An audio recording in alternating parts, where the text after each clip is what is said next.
Welcome to top. ప్రధాని Narendra Modi, TDP అధినేత చంద్రబాబు, జనసేనాని పవన్ కళ్యాణ్ ముగ్గురు హాజరైన భారీ రోడ్ షో విజయవాడలో ప్రారంభమైంది. పీవీపీ మాల్ నుంచి మొదలైన ఈ రోడ్ షో నగరంలోని ప్రధాన రహదారిపై అట్టహాసంగా సాగింది. బీజేపీ, టీడీపీ, జనసేన నేతలు, కార్యకర్తలు భారీగా హాజరు కావడంతో రోడ్ షోలో జనసంద్రం కనిపించింది. మూడు పార్టీల జెండాల రెపరెపలు, ప్లక్లాడులు, నినాదాలతో విజయవాడలో ఎన్డీఏ కూటమి కోలాహలం మిన్నంటింది. ఒకే వాహనంపై నిల్చున్న మోదీ, చంద్రబాబు, పవన్లను చూసేందుకు ప్రజలు కూడా పోటెత్తారు. ప్రజలకు అభివాదం చేస్తూ కూటమి అగ్రనేతలు ముందుకు సాగారు.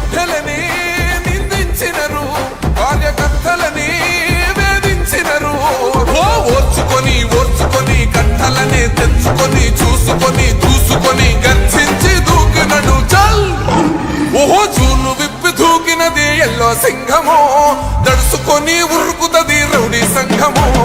జై జై చంద్రన్న, జై జై జై, నిన్న పేదవడన్న ముందడుగై. ఓరమి సమ్మెలి పెట్టినది తెలుగుదేశమో, తల రాత మార్చుకుంటది ఆంధ్ర రాష్ట్రమో. జై జై చంద్రన్న, జై జై జై, నిన్న పేదవడన్న ముందడుగై.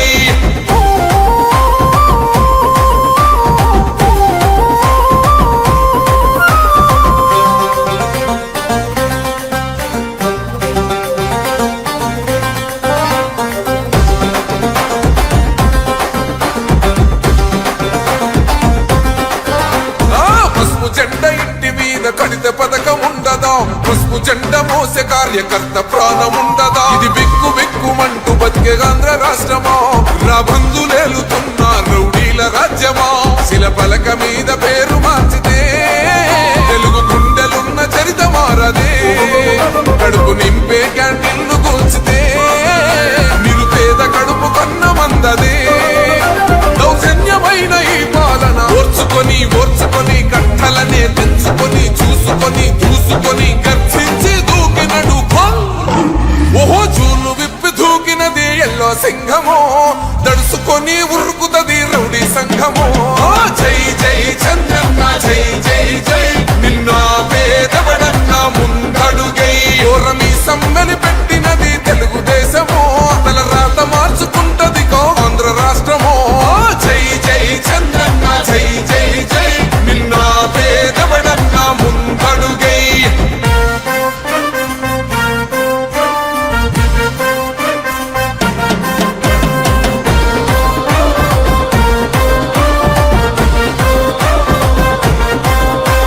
న్యాయమైన కేసు పెడితే నిలవలేదుగా, మేఘమంటూ నిలిచి సూర్యుడునే గెలవలేదుగా. న్యాయమైన తీర్పుని మీరిన్నరు కదా, రేపు తూర్పు నముదయించేది చంద్రుడే కదా. పసుపు రాసుకుంటది ప్రతి గడప, పండగొస్తది ప్రతి ఇంటి నొదలక. కళ్ళ చూస్తదిలే మీ కను పాప, కనికరిస్తాం ప్రతిపక్షం అనక. దౌర్జన్యమైన ఈ పాలన ఓర్చుకొని ఓర్చుకొని కట్టలనే తెంచుకొని చూసుకొని దూసుకొని గర్జించి దూకినడు. చల్ ఓహో జూలు విప్పి దూకినది ఎల్లో సింహమో, దడుసుకొని ఉరుకుతది రౌడీ సంఘమో. జై జై చంద్ర. ప్రధాని నరేంద్ర మోదీ పీలేరు నియోజకవర్గం కలికిరిలో నిర్వహించిన కూటమి సభకు హాజరయ్యారు. నా ఆంధ్ర కుటుంబ సభ్యులందరికీ నమస్కారాలంటూ తెలుగులో ప్రసంగం ప్రారంభించారు. తిరుపతి వెంకటేశ్వర స్వామికి భక్తి ప్రవృత్తులతో ప్రణమిల్లుతున్నారని తెలిపారు. వాగ్గేయకారుడు అన్నమయ్యను ప్రస్తావిస్తూ తన ప్రసంగం కొనసాగించారు. మోదీ లక్ష్యం ఆంధ్రప్రదేశ్ వికాసం అంటూ తెలుగులో నినదించారు. అనేక రకాల ఖనిజాలు కలిగి ఉన్న నేల రాయలసీమ. ఇక్కడ గనులు ఉన్నాయి, భవ్యమైన దివ్యమైన దేవాలయాలు ఉన్నాయి.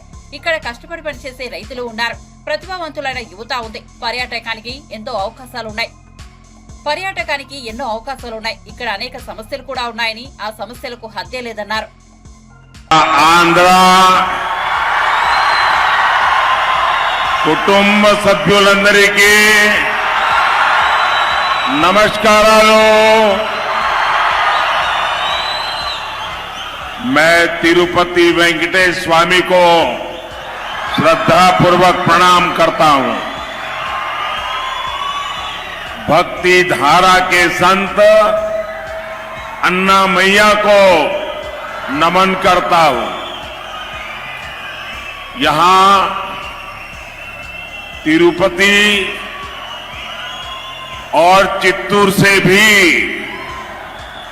अनेक साथी आए हैं। आप सभी का भी अभिनंदन करता हूं। నేను తిరుపతి వెంకటేశ్వర స్వామికి నమస్కారం తెలియజేస్తున్నాను. భక్తి ప్రదాత అయిన సంత అన్నమయ్యకి ప్రణామాలు తెలియజేసుకుంటున్నాను. తిరుపతి మరియు చిత్తూరు నుండి ఇక్కడికి వచ్చిన మిత్రులందరికీ కూడా నేను అభినందనలు తెలియజేసుకుంటున్నాను. भाइयों और बहनों, रायलसीमा में सामर्थ्य की कोई सीमा नहीं। यहां माइंस हैं, यहां मिनरल्स है, यहां दिव्य भव्य टेम्पल्स है, यहां मेहनती किसान है, टैलेंटेड नौजवान है और टूरिज्म की अपार संभावना है। इसलिए आज मोदी आपके पास आशीर्वाद लेने के लिए आया है। मोदी का लक्ष्य है रायलसीमा का डेवलपमेंट नई ऊंचाई पर पहुंचे।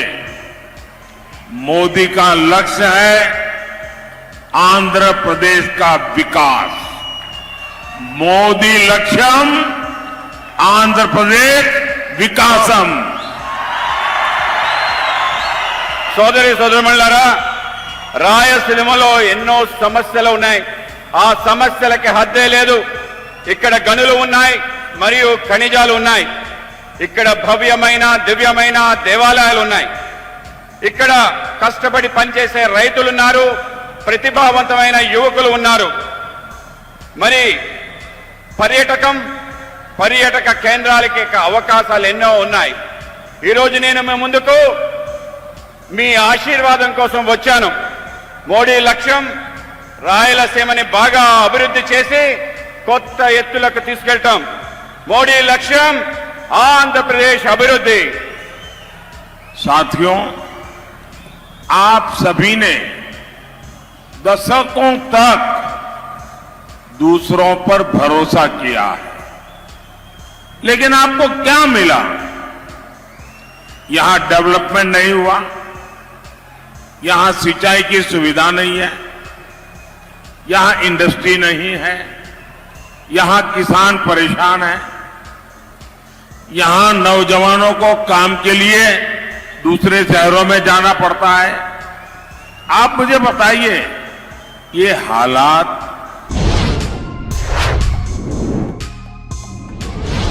కృష్ణా జిల్లా గన్నవరం నియోజకవర్గం హనుమాన్ జంక్షన్ లో నిర్వహించిన వారాహి విజయవేలు సభకు జనసేన పవన్ కళ్యాణ్ హాజరయ్యారు. ఈ సందర్భంగా ఆయన ప్రసంగిస్తూ ఏపీ దశ మార్చే ఎన్నికలు మే 13న రాబోతున్నాయని అన్నారు. ఈ సందర్భంగా వేదికపైకి వచ్చిన దెందులూరు టీడీపీ అభ్యర్థి చింతమనేని ప్రభాకర్ గురించి ప్రత్యేకంగా ప్రస్తావించారు. తనకు బాగా ఇష్టమైన నాయకుడు చింతమనేని ప్రభాకర్ అని పవన్ వెల్లడించారు. ఆయనతో తాను గొడవ పెట్టుకున్నానని తెలిపారు. ఎవరు స్నేహితులవుతారు? గొడవ పెట్టుకున్న వాళ్లే స్నేహితులవుతారు. దెందులూరు నుంచి పవన్ కళ్యాణ్ పోటీ చేస్తానంటే నేను గెలిపిస్తానని చెప్పిన వ్యక్తి చింతమనేని. అందుకు మనస్ఫూర్తిగా కృతజ్ఞతలు తెలుపుకుంటున్నారు. ఆయనతో గొడవ పెట్టుకోవడం కూడా నాకు అందంగా ఉంది. ప్రేమ ఉన్న చోటే గొడవ ఉంటుంది. ఏమంటారు ప్రభాకర్ గారు? మా ఇద్దరికి ఆ సామరస్యం కుదిరిందే. గొడవతో మొదలైన స్నేహం చాలా బలంగా ఉంటుందని చెబుతారంటూ పవన్ వివరించారు. గొడవ పెట్టుకున్న నాయకులు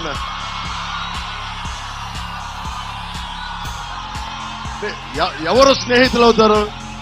గొడవ పెట్టుకున్న వాళ్ళే స్నేహితులు అవుతారు. అంటే ఈయన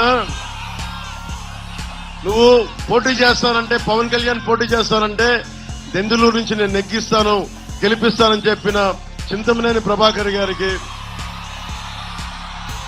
మనస్ఫూర్తిగా నా హృదయపూర్వక నమస్కారం. ఆయనతో గొడవ పెట్టుకోవడం కూడా అందంగా ఉంటుంది. నాకు ప్రేమ ఉన్న చోట గొడవ ఉంటుంది. ఏం ప్రభాకర్ గారు? మా ఇద్దరికి సామరస్యం కుదిరింది. అంటే గొడవతో స్టార్ట్ అయిన మైత్రి చాలా బలంగా ఉంటుందని చెప్తారు. గొడవతో స్టార్ట్ అయిన మైత్రి ఏమంటారు? బండి మీద ఎక్కారు, మిమ్మల్ని అడుగుతూ ఉన్నా.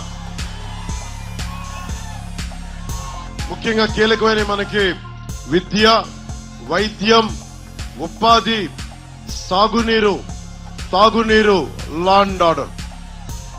ఇక్కడున్న గతంలో 2014లో నేను తెలుగుదేశం పార్టీకి భారతీయ జనతా పార్టీ కూటమికి నేను మద్దతు తెలిపినప్పుడు వల్లభనేని వంశీ గారు నాకు చెప్పడం గుర్తుంది.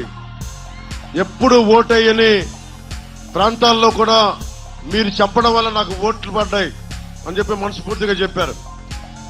అతను చాలా హేతు ఉన్న నాయకుడు, వివేకం ఉన్న నాయకుడు, ప్రజలకు అండగా ఉన్న నాయకుడు అని అనుకున్నాను. కానీ ఈ రోజున విభేదాలు ఉండొచ్చు. నేను చంద్రబాబు గారితో విభేదించాం, చింతమనేని ప్రభాకర్తో విభేదించాం. ఎక్కడా కూడా పాలసీ దాటి వ్యక్తిగతంగా కానీ ఒక్క మాట మాట్లాడాలి. ఆయన కూడా అంతే నాతో మాట్లాడారు, విభేదించాం. రాజకీయాలు విభేదాలు ఉంటాయి, పాలసీ పరమైన అభిప్రాయ భేదాలు ఉంటాయి, మాట అనుకుంటాం. కానీ దానికి ఒక పరిమితి ఉంటుంది. కానీ వల్లభనేని వంశీ గారు నాకు ఇందాక మన యాదగడ్డ వెంకటరావు గారు చెప్తా ఉన్నారు, మీరు కూటమికి ముఖ్యంగా జనసేన మద్దతుదారులకి, జనసేన నాయకులకి, జనసేన వీర మహిళలకి ప్రత్యేకించిన విన్నపం. అన్నమయ్య జిల్లా పీలేరు నియోజకవర్గం కలికిరిలో నిర్వహించిన ఎన్డీఏ సభకు ప్రధాని నరేంద్ర మోదీతో పాటు టీడీపీ జాతీయ ప్రధాన కార్యదర్శి నారా లోకేష్ కూడా హాజరయ్యారు. సీమ దద్దరిల్లింది, రాయలసీమ గడ్డపై అడుగుపెట్టిన విశ్వజిత్ నరేంద్ర మోదీ గారికి నమస్కారం అంటూ లోకేష్ ప్రసంగం ప్రారంభించారు. రత్నాల సీమ రాయలసీమ, పౌరుషాల సీమ రాయలసీమ, రాయలసీమకు నీరు ఇస్తే ఇక్కడ రైతులు బంగారం పండిస్తారు. నాడు నందమూరి తారక రామారావు కరూరు సీమ రాయలసీమకు తెలుగు గంగను తీసుకొచ్చి సిరులు పండించారని తెలిపారు. నరేంద్ర మోడీ గారి కళ వికసిత్ రాయలసీమ, చంద్రబాబు గారు పవనన్న కళ. 2014లో రాష్ట్ర విభజన జరిగింది. కట్టుబట్టలతో మన బయటికి ఎంటేశారు. ఆనాడు చంద్రబాబు నాయుడు గారికి ఉన్న అనుభవంతో రాష్ట్రాన్ని అభివృద్ధి, సంక్షేమం రెండు చేస్తాం జరిగింది. 2014 నుంచి 2019 మధ్యన రాయలసీమని కూడా అభివృద్ధి బాటలో ఆనాడు మనం పెట్టాం. మనం గతంలో చూసాం, కొంతమంది ఫ్యాక్షన్ నాయకులు రాయలసీమతో రక్తం పారిస్తే చంద్రబాబు నాయుడు గారు నీరు పారిచ్చిన వ్యక్తి. 5 సంవత్సరాలు ముఖ్యమంత్రిగా ఉన్నప్పుడు 12,000 కోట్ల రూపాయలు ఖర్చు పెట్టి రాయలసీమకి సాగునీటి ప్రాజెక్టులు మనం పూర్తి చేశాం. ప్రతి ఇంటికి కుళాయి ద్వారా సురక్షితమైన తాగునీరు అందించడానికి ఆనాడు ప్రాజెక్ట్ కూడా ప్రారంభించాం. ఉమ్మడి చిత్తూరు జిల్లాకి ఒక Foxconn, Celkon, carbon, Dixon, Zoho, TCL లాంటి అనేక పరిశ్రమలు తీసుకొచ్చాం. కరూరు జిల్లా లాంటి అనంతపూర్కి. తెలంగాణలో డబుల్ ఆర్ ట్యాక్స్ పేరిట రాష్ట్రంలోని కాంగ్రెస్ ప్రభుత్వం ప్రజలను దోచుకుంటోందని ప్రధాని నరేంద్ర మోదీ ఆరోపించారు. ఆర్ఆర్లో ఒక ఆర్ అంటే రాహుల్ గాంధీ అని, 2 ఆర్ రేవంత్ రెడ్డి అని మోదీ చెప్పుకొచ్చారు. ఎన్నికల ప్రచారంలో భాగంగా బుధవారం ఆయన వరంగల్లో ఏర్పాటు చేసిన ఓ బహిరంగ సభలో పాల్గొన్నారు. ఆ సందర్భంగా ఆయన మాట్లాడుతూ రాష్ట్రాన్ని లూటీ చేసిన సొమ్ము కొంత భాగం ఢిల్లీలోని కాంగ్రెస్ నాయకులకు, మరికొంత హైదరాబాద్ కాంగ్రెస్ నాయకులకు వెళ్తోందని ఆరోపించారు. కాంగ్రెస్ లేదా ఇండియా కూటమిని ఏ రాష్ట్రంలో అధికారంలోకి వస్తే ఆ రాష్ట్రాలు ఆ పార్టీని ఏటీఎంలుగా మారిపోతాయని మోదీ చెప్పారు. आपने देखा होगा कि कांग्रेस के शहजादे पिछले 5 साल से सुबह उठते ही माला जपना शुरू कर, जब से उनका राफेल वाला मामला ग्राउंडेड हो गया तब से उन्होंने एक नई माला जपना शुरू। 5 साल से एक ही माला जपते थे, 5 उद्योगपति, 5 उद्योगपति, 5 उद्योगपति। फिर धीरे धीरे कहने लगे अंबानी अडानी, अंबानी अडानी, अंबानी अडानी। 5 साल से। लेकिन जब से चुनाव घोषित हुआ है, इन्होंने अंबानी अडानी को गाली देना बंद कर दिया। मैं आज तेलंगाना की धरती से पूछना चाहता हूँ, जरा ये शाहजादे घोषित करें इस चुनाव में ये अंबानी अडानी से कितना माल उठाया है, काले धन के कितने बोरे भर करके रुपये मारे हैं, क्या टेम्पो भर करके नोटे कांग्रेस के लिए पहुंची है, क्या सौदा हुआ है। आपने रातों रात अंबानी अडानी इनको गाली देना बंद कर दिया। जरूर दाल में कुछ काला है। 5 साल तक अंबानी अडानी को गाली दी और रातों रात गालियां बंद हो गई। मतलब कोई न कोई चोरी का माल टेम्पो भर भर करके आपने पाया है मिथिलारा ये जवाब देना पड़ेगा देश को। బీఆర్ఎస్ నేత క్రిషాంక్ అరెస్ట్ అప్రజాస్వామికమని ఆ పార్టీ కార్యనిర్వాహక అధ్యక్షుడు కేటీఆర్ అన్నారు. ఉస్మానియా విశ్వవిద్యాలయం మెస్ల మూసివేతపై దుష్ప్రచారం చేసిన కేసులో చంచల్గూడ జైల్లో ఉన్న క్రిషాంక్ ను ఆయన కలిశారు. అనంతరం మాట్లాడుతూ క్రిషాంక్ చేసింది తప్పైతే తాను జైలుకు వెళ్తారన్నారు. సీఎం రేవంత్ కు దమ్ముంటే ఆయన పెట్టిన సర్క్యులర్ తమ పార్టీ నేత పెట్టిన సర్క్యులర్ నిపుణుల ముందు పెట్టాలన్నారు. తప్పు చేసిన వారిని జైల్లో పెట్టాలని కేటీఆర్ డిమాండ్ చేశారు. సోదరుడు బీఆర్ఎస్ పార్టీ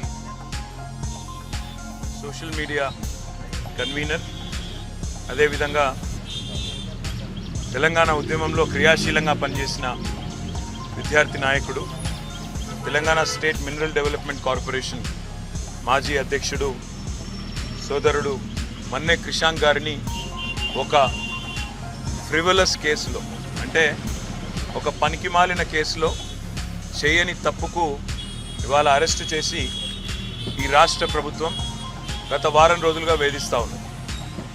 తప్పు చేసిన రేవంత్ రెడ్డి ఇవాళ బయట తిరుగుతూ ఉన్నాడు. ఫోర్జరీ చేసి ఉస్మానియా చీఫ్ వార్డెన్ యొక్క లెటర్ను ఫోర్జరీ చేసిన క్రిమినల్ ఏమో ఈ రాష్ట్రానికి ముఖ్యమంత్రి, కానీ అసలు నోటీస్ని బయటపెట్టిన క్రిషాంక్నేమో ఈరోజు చెంచల్గూడ జైల్లో పెట్టినారు. దీన్ని బట్టే చెప్పవచ్చు ఈ రాష్ట్రంలో వ్యవస్థ ఎట్లా పనిచేస్తూ ఉంది, ఈ రాష్ట్రంలో ప్రభుత్వ పనితీరు ఎట్లా ఉందో దీన్ని బట్టే చెప్పవచ్చు. ఇవాళ ఈ రాష్ట్ర ముఖ్యమంత్రిగా ఉన్న రేవంత్ రెడ్డి గారిని నేను అడుగుతా ఉన్నా, క్రిషాంక్ కనుక పెట్టిన సర్క్యులర్ తప్పైతే నేను ఇదే చెంచల్గూడ జైల్లో నేను జైలుకి పోతాను. ఒకవేళ నువ్వు పెట్టిన సర్క్యులర్ ఫేక్ అని మేము రుజువు చేస్తే నువ్వు జైల్లో కూర్చుంటావా అని చెప్పి నేను రేవంత్ రెడ్డిని అడుగుతా ఉన్నా. ఇవాళ మా సోదరుణ్ణి జైల్లో పెట్టి ఈ రకంగా ఇబ్బంది పెట్టడం, ఈ రకంగా కావాలని ప్రభుత్వంలో ఉన్నానని చెప్పి అధికార యంత్రాంగాన్ని అడ్డం పెట్టుకునేదైతే చిల్లర రాజకీయం చేస్తున్నాడు రేవంత్ రెడ్డి. తప్పకుండా ప్రతిదానికి కూడా బదులు చెప్పే టైం వస్తుంది, ప్రతిదానికి కూడా మిత్తితో సహా చెల్లించే టైం కూడా వస్తుంది. ఒకటి మాత్రం పక్కా, ఇప్పుడే క్రిషాంక్ గారిని కలిసినాను నేను, చాలా ధైర్యంగా ఉన్నాడు, చాలా నవ్వుతూ చిరునవ్వుతో చెప్తున్నాడు, ఏం కాదన్నా, నాకేం పర్వాలేదు, నాకు ఉద్యమము కొత్త కాదు, కేసులు కొత్త కాదు, ఏం పర్వాలేదని చెప్తున్నాడు. చేయని తప్పుకు ఇవాళ వారం రోజులు జైల్లో ఉన్నా ఆయనలో ధైర్యం మాత్రం సడలేదు. ఆయన శ్రీమతి కూడా ఇక్కడే ఉన్నారు, సుహాసిని గారు, తను కూడా ధైర్యంగా ఉంది, తన కుటుంబం కూడా ధైర్యంగా ఉంది. ఈ ప్రభుత్వాన్ని నేను డిమాండ్ చేస్తా ఉన్నా, చేసిన వెధవ పనికి ఇప్పటికైనా క్షమాపణ చెప్పి వెంటనే క్రిషాంక్ని విడుదల చేయండి.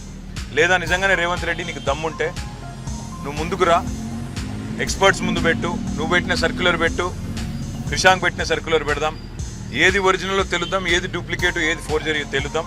ఆ తర్వాత ఎవరు చెంచల్గూడలో కూర్చోవాలో కూడా తెలుద్దామని చెప్పి కూడా నేను రాష్ట్ర ముఖ్యమంత్రిని, ఈ రాష్ట్ర ప్రభుత్వాన్ని డిమాండ్ చేస్తా ఉన్నా. కేసీఆర్ చెప్పినన్ని అబద్ధాలు ఇంకెవరూ చెప్పలేదని మంత్రి కోమటిరెడ్డి వెంకటరెడ్డి విమర్శించారు. హైదరాబాద్ లో నిర్వహించిన మీట్ ది ప్రెస్ కార్యక్రమంలో ఆయన మాట్లాడారు. దళితుడిని ముఖ్యమంత్రిని చేస్తారని కేసీఆర్ మాట తప్పారని గుర్తు చేశారు. దేవుడి పేరిట ప్రధాని మోదీ ఓట్లు అడుగుతూ మతాల మధ్య చిచ్చు పెడుతున్నారని ధ్వజమెత్తారు.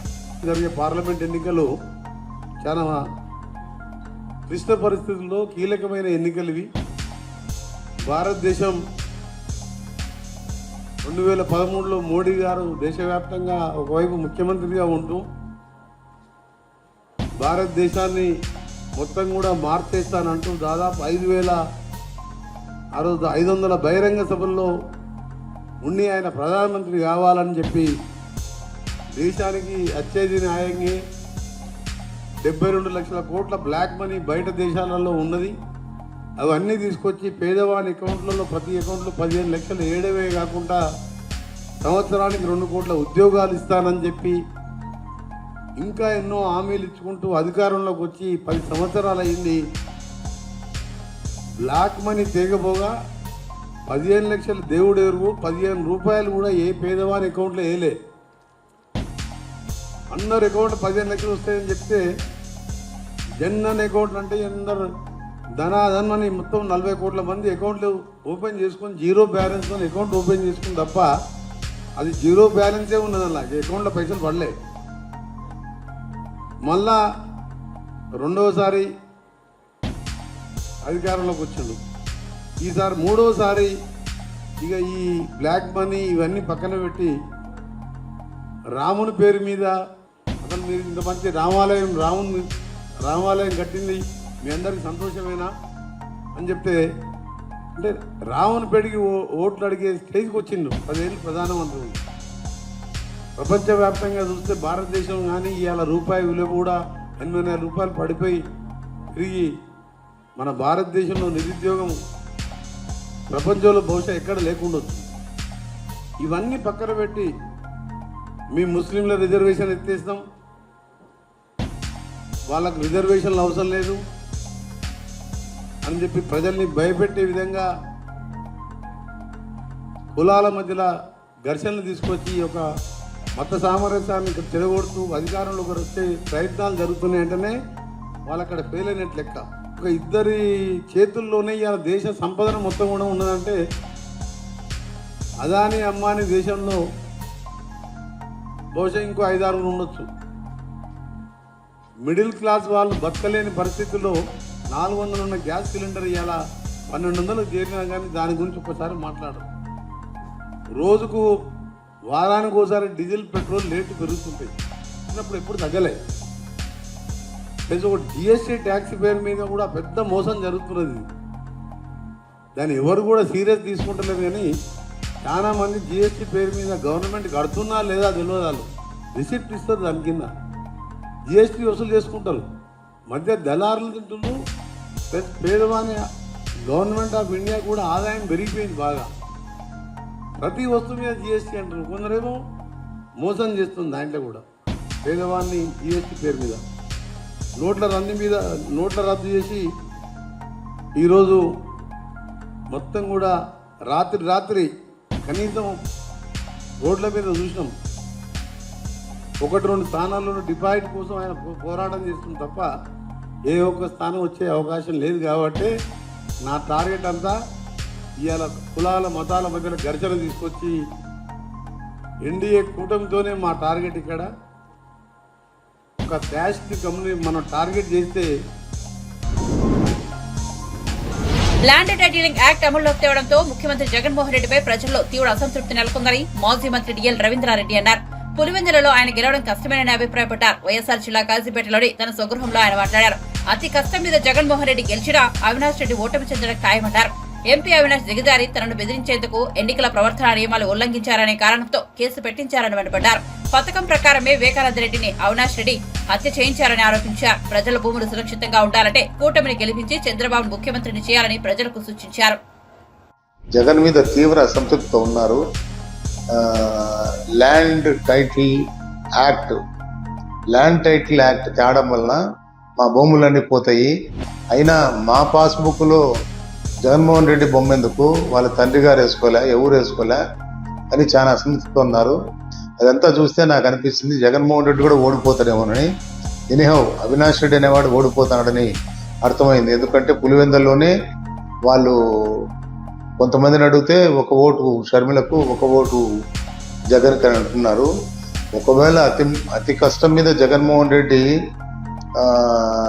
నేరోలో ఏమైనా గెలవచ్చేమో కానీ గెలిచే అవకాశం అయితే జగన్మోహన్ రెడ్డి లేదు. అవినాష్ రెడ్డికి గెలిచే అవకాశం లేదు. అవినాష్ రెడ్డి ఏ స్థాయికి దిగజారినాయంటే సుధాకర్ యాదవ్ పోయిన శనివారం నన్ను కలిసినప్పుడు నేను ఎక్కడ క్యాన్వాస్ పోలే, రోడ్ షోలో పోలే, నేను పోకపోయినా నన్నేదో బెదిరించాలని నా మీద ఒక కేసు బుక్ చేశారు. మోడల్ కోడ్ ఆఫ్ కండక్ట్ నేను వైలేట్ చేశానని. గేటు బయట సుధాకర్ యాదవ్ ప్రచార రథం ఉంటే ఆ ప్రచార రథం ఎక్కి చెప్పాను. నేను చెప్పింది ఏంటంటే షర్మిలకు 1 ఓటు వేయండి, 1 ఓటు సుధాకర్ యాదవ్ వేసి గెలిపించండి అని చెప్పినాను. దాని మీద రాద్ధాంతం చేసి 20వ తేదీ నుంచి నిన్నటి వరకు లాగి ఆఖరికి ఏం చేశారు, మోడల్ కోడ్ ఆఫ్ కండక్ట్ నేనేమి ఎక్కడ బయట ప్రచారానికి పోవడంలా, నేను ఎక్కడ మైక్లో మాట్లాడడంలా. నేను ఏ విధంగా ప్రచారం చేయాలనో ఆ విధంగా ప్రచారం చేస్తున్నా. అట్లాగానే నేను మోడల్ కోడ్ ఆఫ్ కండక్ట్కు విరుద్ధంగా ఎక్కడ ప్రచారం చేయడంలే. అంటే అవినాష్ రెడ్డి అనేవాడు పూర్తిగా దిగజారిపోయి ఓడిపోతున్నా నేను, అది శర్మిలా చేతులు అని చెప్పి అని పరిస్థితికి వచ్చింది. ఏ పార్టీకి చెందిన వ్యక్తిని నేనేమో సుధాకర్ యాదవ్కు, ఎందుకంటే అవతల వైఎస్ఆర్సీపీ అభ్యర్థి మరీ నీచుడు, అవినీతిపరుడు. అతనికి ఓటేసేదానికన్నా ఇతనికే సుధాకర్ యాదవ్కి ఓటేస్తే రాజకీయంగా అవినీతి లేకుండా ఉంటుంది. అవినాష్ రెడ్డిని ఎందుకంటే అతను ఒక కరుడు కట్టిన నేరస్తుడు. ఎంత నేరస్తుడు అంటే ఒక ప్లాన్ ప్రకారము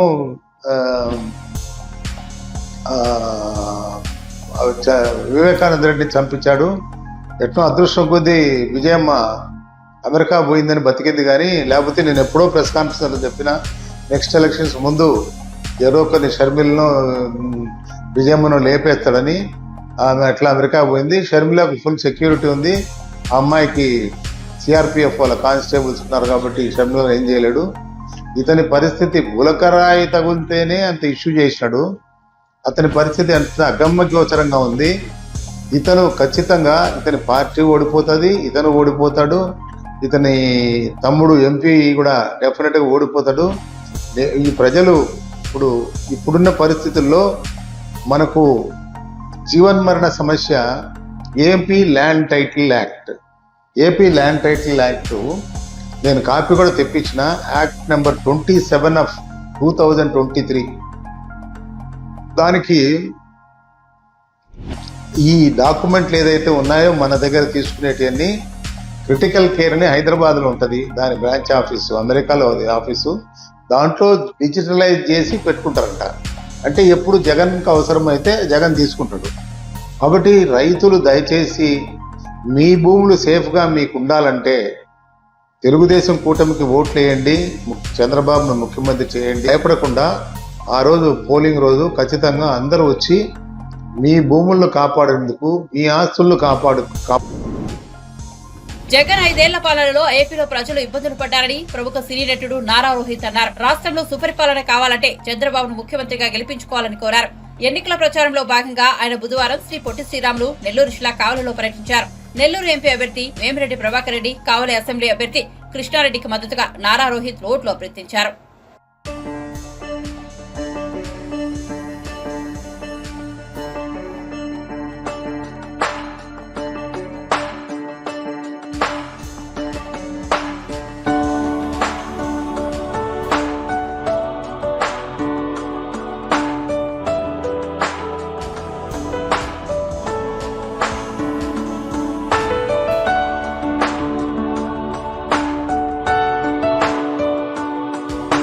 నమస్కారం. ఈ 5 ఏళ్ళు చాలా ఇబ్బందులు పడ్డారు అందరూ. తెలుగుదేశం కార్యకర్తలు అయితేనేంటి, జనసేన కార్యకర్తలు అయితేనేంటి, ఈ సైకో ప్రభుత్వంలో అందరూ ఇబ్బంది పడ్డాం. యువతకు ఉద్యోగాలు లేవు, రైతులను ఇబ్బంది పెట్టారు. ఏదో అమ్మఒడి ఇవన్నీ అన్నీ ఇచ్చారు, కానీ దానికి రెట్టింపుగా వెనక్కి తీసేసుకున్నారు. సో మీరందరూ ఆలోచించుకోవాలి, ఈ రాష్ట్రాన్ని బాగు చేసుకోవాలి. ఎందుకంటే మనకు సంక్షేమం ఒకటే ఉంటే సరిపోదు, అభివృద్ధి కూడా కావాలి. ఆ డబ్బులు తీసుకురావాలి కదా. ఇప్పుడు పెట్టుబడులు వస్తేనే కదా ఆదాయం పెరుగుతుంది రాష్ట్రానికి, అప్పుడే కదా సంక్షేమం చేయగలుగుతారు. ఎన్ని రోజులు అప్పు తీసుకోగానే బతకగలుగుతాం. సో మీరందరూ ఆలోచించుకోవాలి, ఈ రాష్ట్రం బాగుండాలి. ఈ రాష్ట్రం బాగుండాలంటే చంద్రబాబు నాయుడు గారు ముఖ్యమంత్రి అవ్వాలి. పవన్ కళ్యాణ్ సినిమాలో ఒక డైలాగ్ ఉంటుందండి, లాస్ట్ పంచ్ మంది అయితే వేరప్ప. పంచ్ బ్యాలెట్ మీద ఉండాలి, అది ఆ ఫ్యాన్ రెక్క తెగిపడి అందరికి పాడాలి.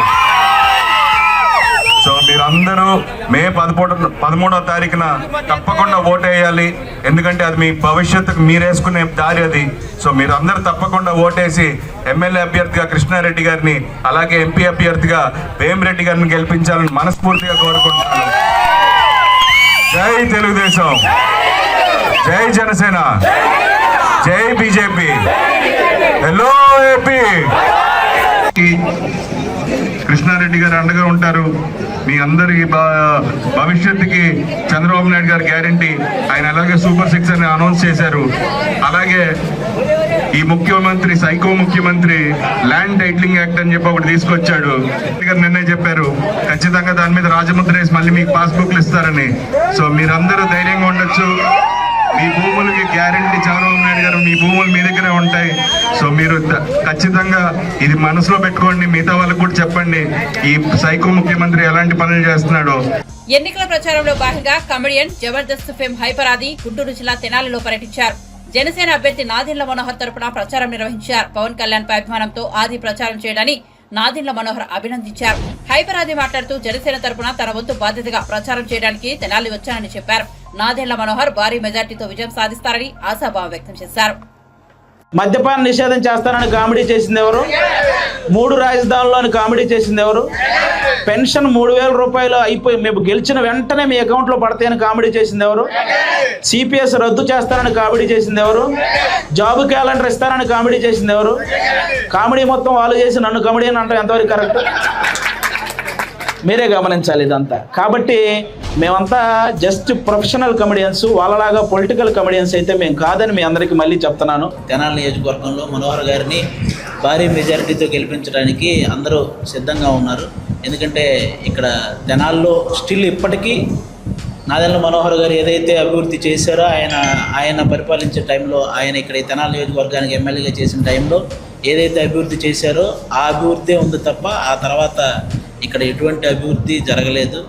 కాబట్టి అందరూ కూడా ఈసారి కూటమి తరపున నిలబడ్డ మనోహర్ గారిని భారీ మెజార్టీతో గెలిపించడానికి సిద్ధంగా ఉన్నారు. నాకు తెలిసి ఈ సరౌండింగ్స్లో ఈసారి తెనాల్లోనే హైయెస్ట్ మెజార్టీ రాబోతుంది అన్నది తెలుస్తుంది. ఇప్పటికీ మనకి అసెంబ్లీలో ఒక స్పీకర్ అంటే ఎప్పటికీ గుర్తుండిపోయే స్పీకర్ మనోహర్ గారు. ఎందుకంటే సభని అటు అధికార పక్షానికి ప్రతిపక్షానికి ఈక్వల్ వాల్యూ ఇస్తూ నడపగలిగిన ఒకే ఒక స్పీకర్ మన మనోహర్ గారు. మీరు మిగతా నెక్స్ట్ వచ్చిన స్పీకర్స్ని మీరు చూస్తే వన్ సైడెడ్గా ఉండేది. ఓన్లీ ప్రతిపక్షాన్ని అసలు పట్టించుకోకుండా, వాళ్ళ చెప్పేది వినకుండా, లేకపోతే స్పీకర్ కూడా ఏదో బూతులు మాట్లాడే స్థాయిలో ఈ అసెంబ్లీలు నడుస్తున్నాయి అన్నమాట. కాబట్టి మనం ఎప్పటికీ స్టిల్ ఇంకా ఒక మంచి స్పీకర్ అంటే మనకి వెంటనే గుర్తొచ్చేది మనోహర్ గారు. మరి అలాంటి వ్యక్తిని గెలిపించుకుంటే ఇక్కడ అంటే నియోజకవర్గం ఒక చదువుకున్న వ్యక్తి గెలిస్తే ఎంత అభివృద్ధి చెందుతుంది అనేది మనం ఆలోచించాలన్నమాట. అది ఈసారి అందరికీ అది వచ్చిందని అనుకుంటున్నాను. ఎందుకంటే ఈ కూటమిని గెలిపించడానికి నేను ఇందాక ఎయిర్పోర్ట్ నుంచి వస్తుంటే ఈ రోడ్లు చాలా ఇదైంది. అంటే పొరపాటున ఒక ప్రెగ్నెంట్ లేడీ కనుక ఆటోలో ఆవిడ ఈ రోడ్ల మీద ప్రయాణిస్తే హాస్పిటల్కి వెళ్ళకముందే ప్రసవం అయింది ఆటోలో, అలా ఉన్నాయి రోడ్లు. కాబట్టి ఇలాంటి రోడ్లు మారాలన్నా లేకపోతే జనాల్లో అన్ని రకాలుగా అభివృద్ధి జరగాలన్నా కూడా మనోహర్ గారు లాంటి వ్యక్తి ఖచ్చితంగా గెలవాలి. అది ఈసారి జనాలు దానికి రెడీగా ఉన్నారు. ఎక్కడికి వెళ్ళినా సరే ఆటోమేటిక్గా ముందే చెప్పేస్తున్నారు, మీరు రానక్కర్లేదండి, ఈసారి కూటమిని గెలిపించడానికే సిద్ధంగా ఉన్నారని. ఏ నియోజకవర్గానికి వెళ్ళినా ఆ ప్రభుత్వ వ్యతిరేకత అంతుందన్నమాట.